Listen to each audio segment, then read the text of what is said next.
In 2019, a single word change increased credit card applications by 47%. The company didn't change the interest rate, didn't change the benefits, just swapped one word for another in the headline. That word? Preferred. And right now, as you read this, there are specific words being deployed against your financial judgment. Words that don't feel like advertising, words that feel like wisdom. Let me show you how deep this goes. Here's something you've experienced but probably never noticed. Walk into any Apple store, and you'll never hear the word cost. You'll hear investments.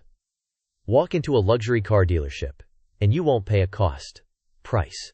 You'll discover ownership opportunity. This isn't accident. It's the reframing effect, a cognitive bias, where the same information presented differently triggers completely opposite emotional responses. Daniel Kahneman won a Nobel Prize partly for documenting this. In his book Thinking Fast and Slow, he showed that humans don't respond to reality. We respond to how reality is described to us. Consider this scenario. Imagine someone offers you a warranty that covers 90% of repairs. Now imagine they offer you the exact same warranty but describe it as leaves you responsible for 10% of repairs. Same warranty. Same mathematics. But research shows the first framing increases purchase rates by up to 30%. Why? Because our brains process gains and losses asymmetrically. We feel the pain of a 10% loss more intensely than the pleasure of a 90% gain, even when they're mathematically identical. This is loss aversion meeting linguistic manipulation. And here's where it gets personal. Every financial decision you make passes through a language filter first. When your bank calls a monthly fee a maintenance charge, it sounds like care. When a retailer calls a price increase enhanced value positioning, it sounds like improvement. You're not buying products. You're buying the story the words tell about those products. The frame becomes the reality. And some companies have turned this into a science. Let's talk about J. Crew. In 2008, private equity firm TPG Capital bought the American clothing retailer for $3 billion. Their strategy? Simple. Stop selling clothes. Start selling investment pieces. The company brought in designer Jenna Lyons, who transformed the brand language completely. Suddenly, a basic cotton t-shirt wasn't a t-shirt. It was a cajo, wardrobe essential. A sweater became a gullet, timeless investment. Marketing materials dropped casual language entirely. Everything was curated, artisanal, heritage quality. Prices soared. A t-shirt that cost $40 in 2008 cost $78 by 2012. Same factories, same cotton, different words. And it worked. For a while, revenue peaked at $2.5 billion in 2011. The reframing convinced millions of customers that they weren't shopping. They were investing in their wardrobe. But here's what happened. The frame eventually collided with reality. By 2014, sales started declining. By 2017, the company was struggling under $2 billion in debt. By 2020, J. Crew filed for bankruptcy. What went wrong? The language manipulation had worked too well. Customers convinced themselves they were making investments, actually started treating purchases like investments. And investments are supposed to hold value, but a $78 t-shirt doesn't appreciate. It shrinks in the wash. The cognitive dissonance became unbearable. As Morgan Housel writes in The Psychology of Money, things that have never happened before happen all the time. J. Crew discovered that you can use premium language to charge premium prices. But you can't use language to create premium value. Eventually, the story collapses under the weight of reality. The company had weaponized the reframing effect. But they'd forgotten that reframes only work when they're not tested. J. Crew customers tested the frame, and it shattered. In 1975, psychologist Stephen Wurtzel ran an experiment that changed marketing forever. He put chocolate chip cookies in two identical jars. One jar had 10 cookies. The other had 2. Then he asked people to rate how much they'd pay for a cookie from each jar. Same cookies, same recipe, baked the same day. The cookies from the jar with only 2? People valued them 90% higher. Wurtzel had discovered that scarcity doesn't just affect availability, it affects perceived value. And marketers learned to manufacture scarcity with language alone. Robert Cialdini documented this extensively in his book Influence. He showed that certain phrases trigger what he called Psychological reactance. Our instinct to want things more when we believe they're running out. The phrases? No. You know them intimately. Limited time offer. Only 3 left in stock. Exclusive access. Members only. While supplies last. But here's the twist. In most cases, there is no actual scarcity. A 2016 study by researchers at Northwestern University analyzed 50,000 e-commerce product pages. They found that 62% of low stock warnings were triggered by arbitrary inventory thresholds set by the retailer, not actual supply constraints. Translation? The scarcity is linguistic, not real. Airlines perfected this. When you search for flights, you'll see messages like, "Only 4 seats left at this price." That's technically true. But it's not the whole truth. There might be 40 seats left on the plane, just not at that particular price point. The scarcity is real for the price bucket, manufactured for your decision-making. And it works devastatingly well. Behavioral economists call this artificial urgency. It hijacks your prefrontal cortex, the part of your brain responsible for rational decision-making, and activates your amygdala, the part that responds to threat. Scarcity language doesn't make you want the product more. It makes you afraid of losing the opportunity. Fear drives the purchase, not desire. You're not buying the thing. You're buying relief from the anxiety the language created. Let's talk about a word that costs you thousands of dollars a year.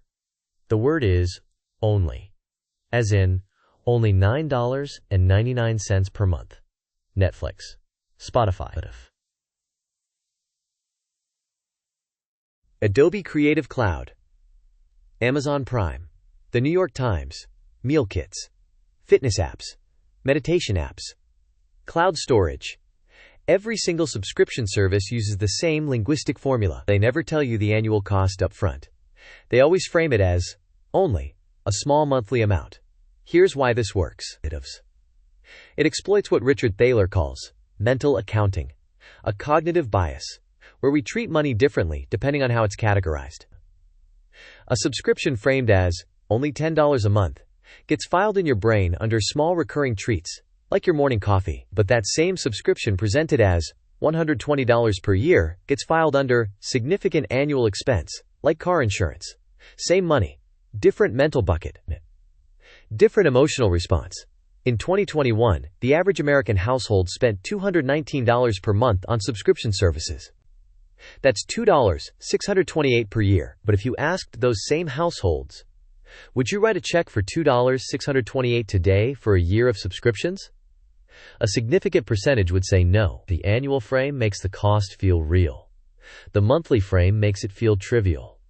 And companies know exactly what they're doing. Adobe is the perfect case study to waste. In 2013, they moved from selling Creative Suite as a one-time purchase around $2,600 for the full package to a subscription model, only $52.99 per month for the complete collection. Sounds reasonable. Until you do the math. That's $635 per year.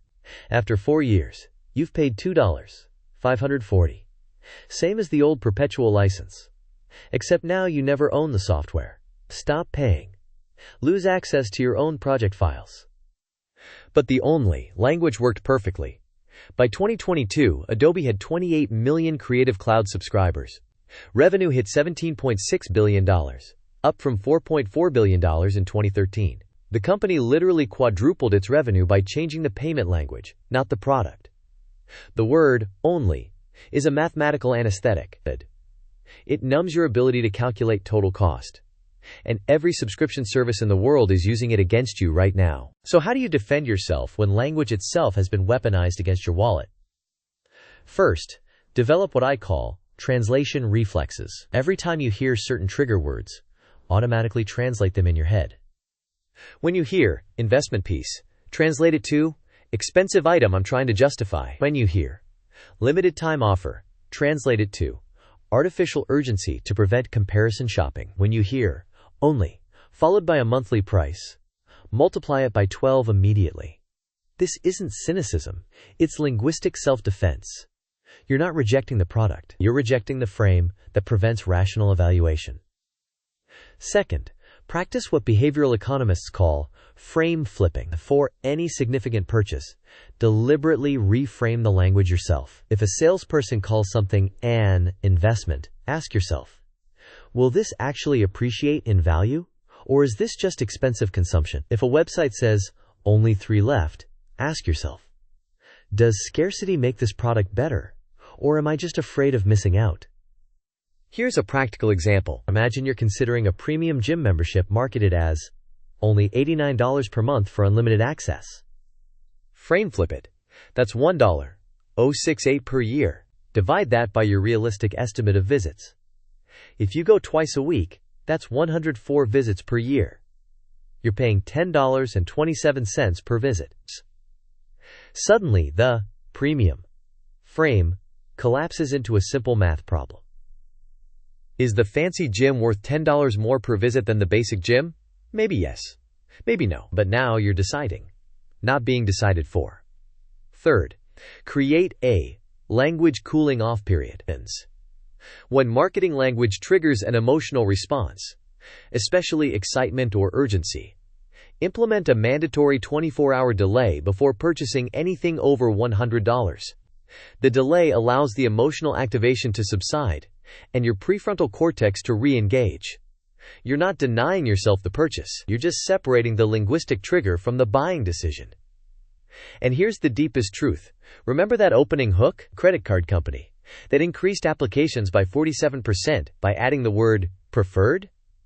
Here's what they didn't advertise.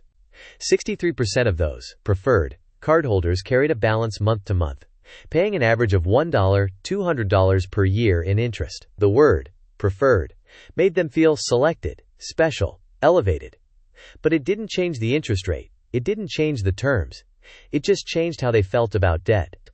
Language manipulation doesn't just make you buy things you don't need. It makes you feel good about financial decisions that harm you. The antidote isn't avoiding marketing. It's recognizing that words are tools.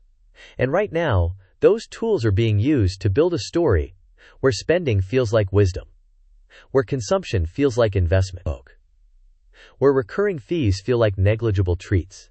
You can't opt out of language, but you can choose which frame you accept. The next time you hear investment, limited, only, or preferred, pause. Ask yourself, who chose this word, and what do they want me not to think about? If this video changed how you'll hear marketing language, subscribe for more psychological breakdowns of money decisions. Next, watch our video on the decoy effect, how stores make you choose the expensive option by showing you something even more expensive first. See you there.